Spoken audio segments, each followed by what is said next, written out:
di bidang pertanian, cari yang bayarannya paling gede itu setauku ada di. Oke teman-teman, selamat datang lagi di channel aku. Udah lama banget ya nggak upload video lagi. Sekarang aku masih ada di daerah Kyosato, Hokkaido, masih di pedesaan Jepang. Teman-teman bisa lihat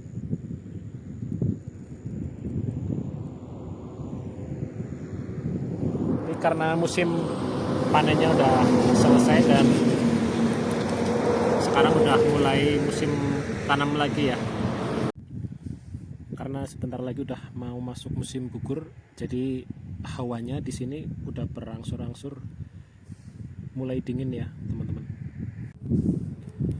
Dan sekarang masih jam 9:30 waktu Jepang. Aku hari ini sambil panas-panasan ya teman-teman, biar gak kedinginan aja. Jadi di video kali ini aku bakal menanggapi atau menjawab pertanyaan dari salah satu teman kita. Mungkin kurang lebih pertanyaannya seperti ini, Mas, bikin video tentang kalau dapat perusahaan berpindah-pindah itu enak dan gak enaknya apa. Kebetulan ini aku dapat tawaran job kerja berpindah dari Hokkaido, Nagano, Kumamoto, dan Gunma. Jadi artinya nomaden itu tidak menetap atau berpindah-pindah tempat kerjanya ya, seperti yang aku jalani 1 tahun belakangan ini. Mungkin teman-teman bisa lihat atau cek di video-videoku yang sebelumnya. Dan pekerjaan ini bakal teman-teman temukan ya di info-info lowongan pekerjaan, baik di Facebook ataupun Instagram, khususnya untuk bidang pertanian visa Tokuteki ini. Sekalian juga di video kali ini aku bakal nerangin ke teman-teman perbedaan antara pertanian nomaden atau berpindah-pindah sama pertanian non-nomaden atau yang menetap. Yang pertama untuk masalah kontrak nomaden ya, yang berpindah-pindah. Jadi yang melakukan kontrak itu petani sama Haken Kaisa, yaitu perusahaan yang menaungi kita. Jadi kita tahunya itu mungkin informasi tentang GQ aja ya, upah per jam. Kemudian untuk lama kerja di satu tempat itu bervariasi ya teman-teman, berdasarkan pengalaman aku 1 tahun di sini. Jadi ada yang cuma 1 bulan aja, 2 bulan, kemudian 3 bulan, terus paling lama kurang lebih 5 bulan, dan itu berpindah-pindah ya, dari Hokkaido kemudian ke Ehime, kemudian ke Oita, kemudian ke Nara, dan itu jangka waktu atau lama bekerjanya itu berbeda-beda. Kemudian untuk masalah penempatan, kita udah diatur sama Haken Kaisa ya teman-teman. Intinya dari perusahaan yang menaungi kita udah buat schedule atau jadwal. Misalkan aku ya, setelah dari Hokkaido ini kemungkinan besar akan ke Ehime sampai ya berapa bulannya, berapa lamanya belum tahu juga. Jadi kita nggak usah khawatir sih ya sebenarnya, karena yang penting kita siap badan aja sama persiapan uang aja buat pindah. Kemungkinan kita digabungkan dengan tim atau orang dari negara lain ya teman-teman, karena pengalaman pertamaku waktu datang di Hokkaido itu di daerah Makari ya dulu, itu gabung satu tim sama anak dari Nepal sama Bangladesh.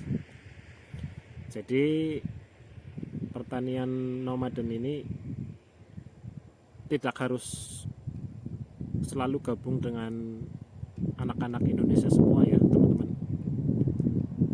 Karena di Jepang sendiri pun itu dari berbagai negara yang bekerja di sini. Terus kira-kira di pertanian ada lemburan gak mas? Sebenarnya banyak ya lemburan di kalau waktu musim panen itu lemburannya bakal banyak banget di bidang pertanian. Kalau di tempatku jadi sistemnya upahnya atau bayarannya per jam ya teman-teman. Jadi walaupun kan standar kerja kan 8 jam ya, kalau di atas 8 jam itu nggak dihitung lembur. Jadi tetap misalkan dari jam 5 sampai jam 6 tetap dihitungnya per jam.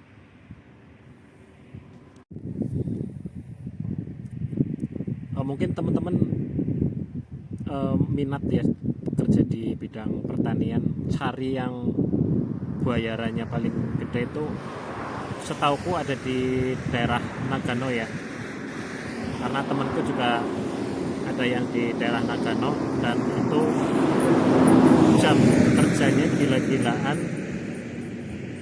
khususnya pas masuk musim panen ya. Dan mereka itu jam kerjanya bisa dari jam 2 atau 3 pagi sampai jam 5 sore. Dan teman-teman itu harus siapin fisik sama mentalnya harus kuat. Terus kalau kerja di pertanian nomaden atau yang berpindah-pindah itu berat enggak? Ya sebenarnya itu sih tergantung dari masing-masing pribadi kita ya. Dan enaknya di nomaden itu atau berpindah-pindah itu, kita itu kerjanya nggak melulu itu di hatake atau ladang terus ya. Karena berdasarkan pengalamanku ya, aku pernah juga kerja di dalam pabrik ya, masih di pertanian juga di daerah Ehime. Teman-teman bisa cek di videoku yang sebelumnya ya. Jadi itu kerja di benar-benar di dalam pabrik, milah-milah atau sortir jeruk buat di packing. Dan sempat beberapa hari ya, 12 hari mungkin ikut panen juga ke ladang. Dan teman-teman bisa cek di videoku yang sebelum-sebelumnya ya, suasananya seperti apa kerja di ladang sama di dalam perusahaan atau di dalam pabrik. Kemudian di sini pun sekarang ya, di tempat yang sekarang di daerah Hokkaido, aku kerja di pengolahan tepung ya. Jadi pertanian rasa pengolahan makanan, jatuhnya seperti itu. Jadi nggak melulu kerja di ladang terus ya teman-teman. Dan di tiap masing-masing daerah pun, misalkan kalau kita ke ladang ya, kerja di ladang juga nggak satu tanaman aja ya teman-teman yang kita panen atau yang kita sortir. Itu bisa wortel, terus brokoli, asparagus, jeruk juga ya, dan ya bervariasi lah macam-macam. Jadi mungkin itu yang bikin nggak bosen ya, enaknya kerja pindah-pindah di bidang pertanian itu seperti itu. Selain kita jadi tahu lebih banyak pertanian yang ada di Jepang, jenis-jenis pertaniannya ada di Jepang ya teman-teman. Terus juga di pertanian yang ada di Jepang ini biasanya banyak lemburan ya. Untuk di pertanian ya, kalau di bidang lain mungkin banyak juga, tapi aku nggak begitu paham.